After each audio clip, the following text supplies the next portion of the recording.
Assalamualaikum warahmatullahi wabarakatuh. Perkenalkan, nama saya Kiki Muhammad Airas dengan nomor induk mahasiswa 289215034. Manajemen B, semester 4, Fakultas Ekonomi dan Bisnis, Universitas Pancasakti Bekasi. Nah, di dalam mata kuliah Sistem Informasi Manajemen dengan dosen pengampu Pak Mulyono SHMM. Nah, di dalam Sistem Informasi Manajemen, saya akan membahas tentang implementasi sistem dan operasi sistem, yaitu untuk menunjang ujian akhir semester 4. Nah, di dalam sistem informasi manajemen mempunyai definisi ya, yaitu sistem informasi manajemen adalah sistem perencanaan bagian dari pengendalian internal suatu bisnis yang meliputi pemanfaatan manusia, dokumen, teknologi, dan prosedur oleh akuntansi manajemen untuk memecahkan masalah bisnis seperti biaya produk, layanan, atau suatu strategi bisnis. Lalu kita akan membahas tentang implementasi sistem dan operasi sistem. Ya, implementasi sistem adalah prosedur yang dilakukan untuk menyelesaikan desain sistem yang ada dalam dokumen desain sistem yang disetujui, menguji, menginstal, dan memulai menggunakan sistem baru atau sistem yang diperbaiki, yaitu untuk implementasi sistem. Lalu selanjutnya di dalam implementasi sistem mempunyai tujuan, ya, yaitu apa saja tujuannya? Yaitu satu, menyelesaikan desain sistem yang ada dalam dokumen desain sistem yang disetujui. Sebagai contoh, untuk menyusun detail dokumen-dokumen baru atau dokumen-dokumen yang diperbaiki, lalu layar-layar komputer dan file-file. Ya, lalu yang kedua, menulis, menguji dan mendokumentasi program-program dan prosedur-prosedur yang diperlukan oleh dokumen desain sistem yang disetujui. Lalu tujuan yang ketiga, untuk memastikan sistem bahwa personel dapat mengoperasikan sistem baru, yaitu dengan mempersiapkan manual pemakai dan dokumentasi yang lain dan melatih personal ya. Lalu yang keempat, untuk memperhitungkan bahwa sistem memenuhi permintaan pemakai, yaitu dengan menguji sistem secara menyeluruh ya.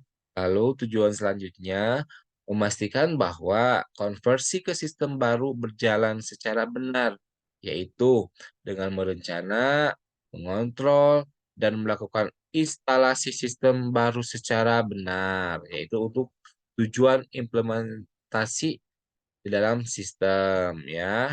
Lalu di sini ada sistem development life cycle ya, yaitu terbagi menjadi analisis sistem yang terbagi menjadi dua, yaitu ada survei sistem, ada analisis sistem yang terstruktur, dan ada desain sistem yang menjadi eh, terbagi menjadi dua ya, yaitu ada studi software dan hardware.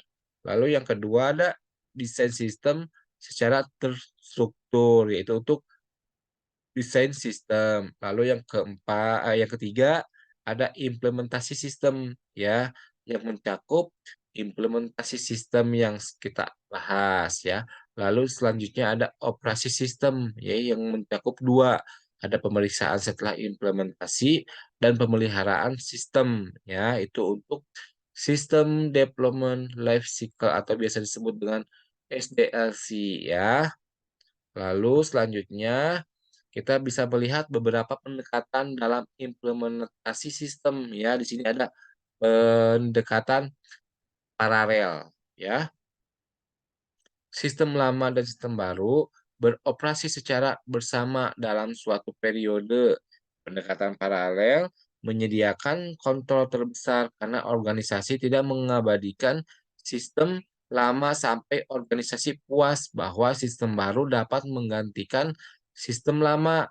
Lalu ada pendekatan secara langsung, yaitu sistem lama berhenti beroperasi pada waktu X dan sistem baru mulai beroperasi segera setelah sistem lama berhenti beroperasi, ya. Dalam pendekatan langsung, organisasi tidak dapat memperhitungkan apakah sistem baru beroperasi sejalan dengan sistem lama, ya. Lalu di sini ada pendekatan moduler, ya, yaitu sistem lama dan sistem baru beroperasi secara bersama dalam suatu periode waktu, yaitu untuk beberapa pendekatan dalam implementasi sistem, ya. Lalu di sini juga ada laporan rencana penyelesaian proyek, ya. Nah, laporan penyelesaian proyek biasanya menyertakan hal-hal sebagai berikut. Satu, ringkasan permintaan pemakai yang dipenuhi oleh sistem baru. Lalu jangka waktu perkiraan dan jangka waktu sesungguhnya dari setiap tahap penyusunan sistem. Lalu unjuk kerja sistem perkiraan dan unjuk kerja sistem sesungguhnya. Misalnya waktu tanggap, biaya, keuntungan, dan yang lainnya. Lalu ada dokumentasi sistem yang menyediakan deskripsi sistem baru. Lalu dokumentasi program yang menyertakan kode program dan hal-hal lain yang berhubungan, ya. Lalu ada manual pemakai yang menggambarkan prosedur, prosedur manual dan prosedur-prosedur otomatis. Lalu ada manual operator yang menggambarkan prosedur-prosedur operasi, ya. Lalu ada laporan pengujian sistem dan program training pemakai dan manual training pemakai, ya. Lalu selanjutnya ada program training operator dan manual training operator, yaitu untuk laporan rencana penyelesaian suatu proyek, ya. Nah, di sini kita lihat untuk menyelesaikan desain sistem, ya, ada 4 langkah. Langkah pertama, desain keluaran-keluaran. Langkah 2, desain masukan-masukan. Dan langkah 3, desain file-file. Dan langkah keempat ada desain proses-proses, yaitu ada itu untuk beberapa 4 langkah di dalam menyelesaikan desain sistem, ya. Nah, selama implementasi sistem, tim penyusunan sistem menyelesaikan desain masukan-masukan, keluaran-keluaran, dokumen-dokumen, layar-layar komputer, file-file sistem, proses-proses manual, dan proses-proses komputer, ya. Nah, data yang diperlukan untuk keluaran harus dimasukkan atau dihasilkan oleh langkah-langkah proses dalam aplikasi, ya, atau diambil dari data yang sebelumnya telah disimpan. Nah, dalam mendesain sistem, sistem analisis atau sistem desain perlu memutuskan cara terbaik untuk menyediakan elemen-elemen yang ada dalam keluaran-keluaran aplikasi, ya. Lalu di sini kita akan membahas desain laporan, ya, yaitu keluaran atau biasa disebut dengan output, ya. Nah, di sini ada keputusan-keputusan, ya. Keputusan-keputusannya itu yaitu format, misalkan laporan 80 kolom, formulir yang telah tercetak, nah, lalu ada media, misalnya layar komputer, printer, dan suara. Lalu ada lokasi keluaran, misalnya ruang komputer, laptop, staf penjualan. Lalu ada kegunaan, nah misalnya contohnya ada laporan harian dan arsip, ya. Lalu di sini ada internal dan eksternal, misalnya dokumen internal. Nah, lalu ada waktu, ya, misalnya harian, mingguan, dan lain sebagainya. Itu untuk keputusan-keputusan di dalam desain laporan. Nah, di dalam desain laporan juga ada kontrol-kontrolnya nih, ya. Seperti turnaround, ada total control, ada penomoran, ada persetujuan dan salinan buta. Nah, lalu ada pertimbangan-pertimbangan lain, ya, di dalam desain laporan, seperti menandai hal-hal penting, ada meletakkan detail dalam appendix, lalu ada menggunakan ringkasan atau tabel isinya. Itu untuk di dalam pertimbangan-pertimbangan lain di dalam suatu desain laporan. Lalu selanjutnya di dalam desain masukan atau input, kalau tadi kan output. Nah, kalau sekarang adalah input. Nah, di sini di dalam Desain masukan ada mempunyai keputusan-keputusannya, misalkan format masukan, misalnya ada format bebas. Lalu sumber masukan, misalnya ada disk magnetis atau disk optis ya. Lalu ada operator masukan, misalnya operator masukan data. Lalu ada metode masukan, misalnya pemasukan langsung dan ada waktu, misalnya sesuai dengan permintaan. Nah, itu sudah dalam keputusan-keputusan di dalam desain masukan. Nah, di sini juga ada kontrol-kontrol ya di dalam desain masukan atau input. Nah, di sini ada kesahan, pemeriksaan, ada trial audit, total batch, transmittal, dan persetujuan, yaitu untuk kontrol-kontrol di dalam desain masukan. Lalu di sini juga ada pertimbangan-pertimbangan yang lain di dalam input ya. Yang pertama, jika mungkin, menyediakan instruksi untuk memasukkan data. Lalu, sebanyak mungkin membebaskan pemakai dari kebutuhan untuk memahami software, ya. Lalu dalam pertimbangan selanjutnya ada prosedur-prosedur pemasukan data. Lalu menggunakan satu formulir untuk beberapa tujuan, yaitu untuk beberapa contoh dalam pertimbangan-pertimbangan yang lain di dalam desain masukan atau input. Lalu selanjutnya ada desain format layar komputer ya. Nah, di dalam layar komputer adalah formulir elektronik di mana sistem desain semestinya mendesain format layar komputer sama seperti mendesain dokumen sumber ya. Lalu menandai data yang penting dengan garis bawah, karakter, karakter yang berkedip, berukuran berbeda atau berwarna atau spasi ataupun suara ya. Lalu menyusun sistem yang fleksibel sebagai contoh untuk pemakai yang pengalaman, sistem menunggu pemakai pemasukan data dan memulai proses. Nah, untuk pemakai yang tidak berpengalaman, sistem menyediakan dialog ya. Lalu untuk menggunakan format terpisah untuk data variabel, nah meminimalkan penggunaan istilah-istilah teknis dan memberi kesempatan pemakai untuk mengkoreksi kesalahan ya, itu di dalam desain format layar komputer. Lalu selanjutnya ada desain file ya. Nah, di sini ada keputusan-keputusan di dalam desain file yaitu media penyimpanan misalnya ada tip magnetis dan disk magnetis ya. Lalu di dalam organisasi file ada misalnya random atau ISAM ya. Dan ada mode pemrosesan misalnya seketika dan batch ya. Lalu ada metode akses misalnya sekuensial atau langsung ya.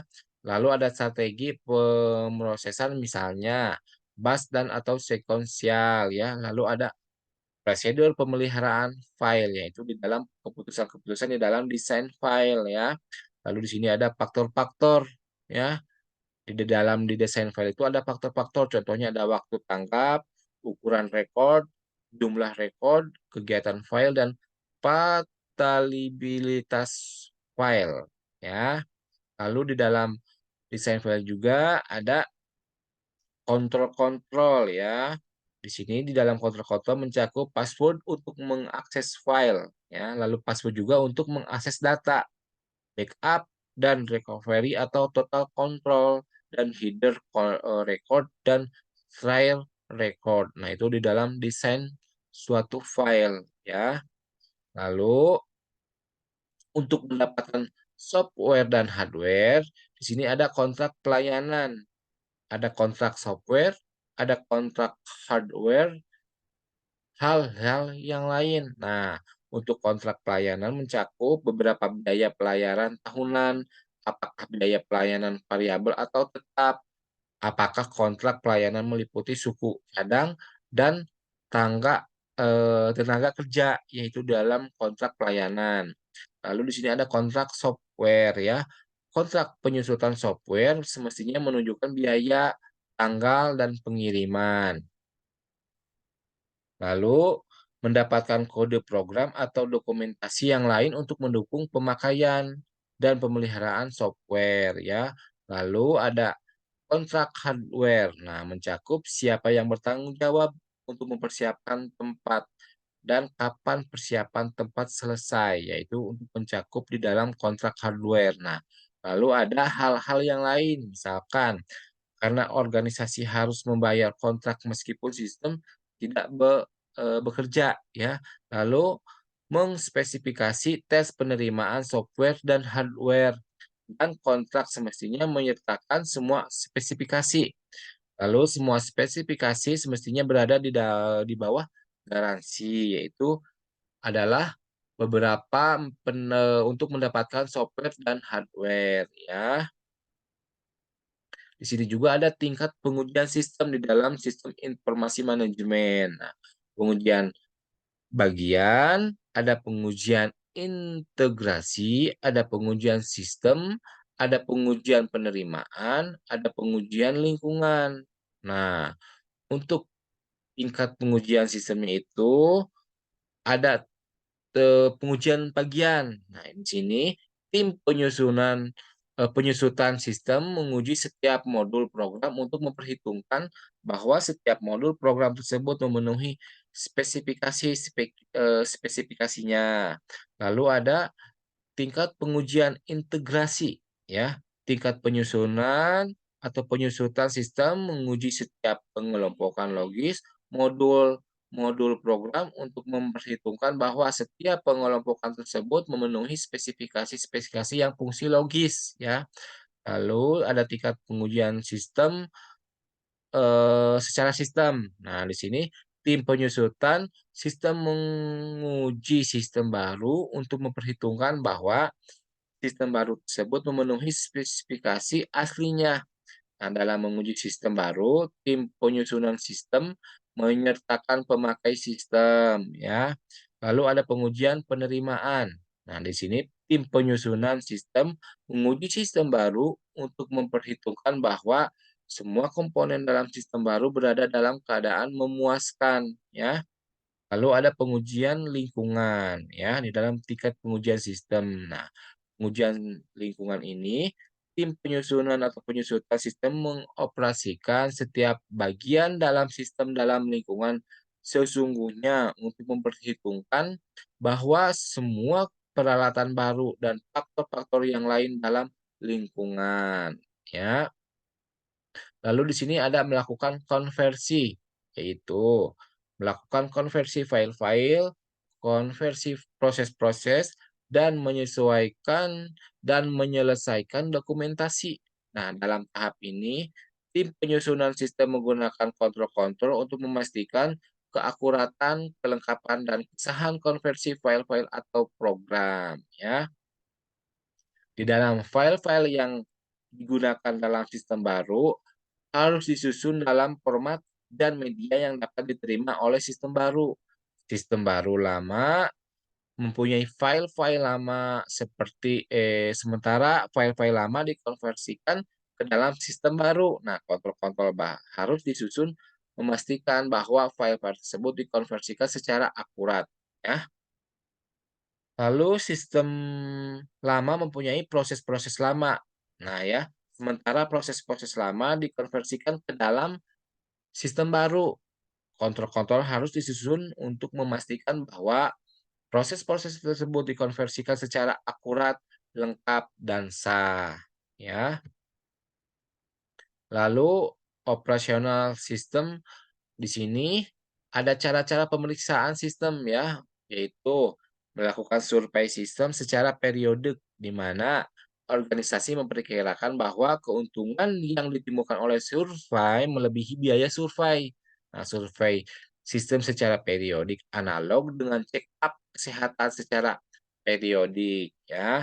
Melakukan pemeriksaan setelah implementasi untuk menanggapi implementasi sistem saat ini. Pemeriksaan setelah implementasi analog dengan pemeriksaan kesehatan setelah pengobatan, ya.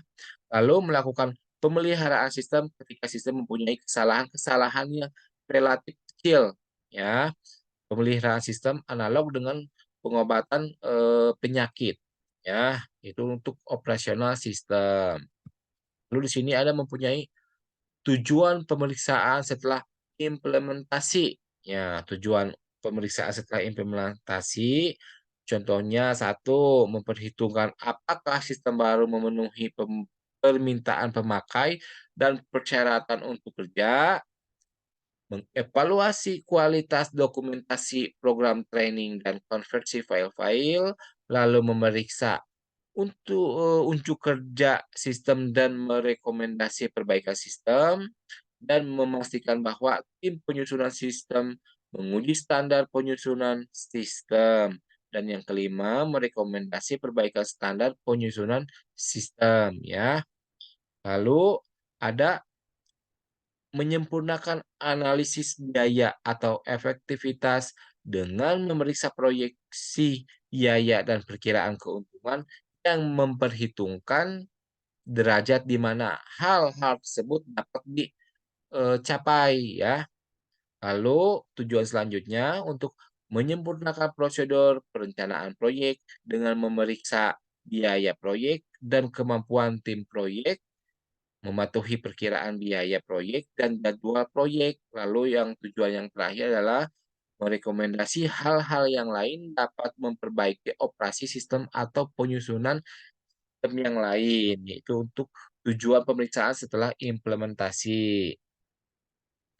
Lalu yang selanjutnya ada tujuan pemeliharaan ya. Nah, di dalam tujuan pemeliharaan mencakup melakukan modifikasi sistem secara cepat dan tepat ya. Lalu mencegah modifikasi sistem menyebabkan masalah-masalah yang lain dan membuat modifikasi sistem yang sesuai dengan kebutuhan organisasi ya, dan menyempurnakan proses penyusunan sistem dan proses pemeliharaan sistem dengan menganalisis informasi tentang modifikasi sistem ya, dan mengganti pemeliharaan sistem dengan survei sistem jika modifikasi yang diminta relatif besar ya, dan meminimalkan gangguan kontrol dan gangguan operasi yang disebabkan oleh pemeliharaan sistem. Nah, itu untuk tujuan pemeliharaan di dalam sistem informasi manajemen ya. Nah, di dalam sistem informasi manajemen, di dalam implementasi sistem mempunyai kesimpulan ya, yaitu sistem informasi manajemen adalah sistem dari bagian pengendalian internal suatu pemanfaatan manusia, dokumen, teknologi, dan prosedur untuk memecahkan suatu masalah. Nah, itu untuk kesimpulan di dalam sistem informasi manajemen di dalam implementasi manajemen ya. Cukup sekian pembahasan untuk mata kuliah manajemen, sistem informasi manajemen. Apabila ada kesalahan mohon dimaafkan. Semoga nilai ujian akhir semester 4 ini cukup memuaskan. Wassalamualaikum warahmatullahi wabarakatuh.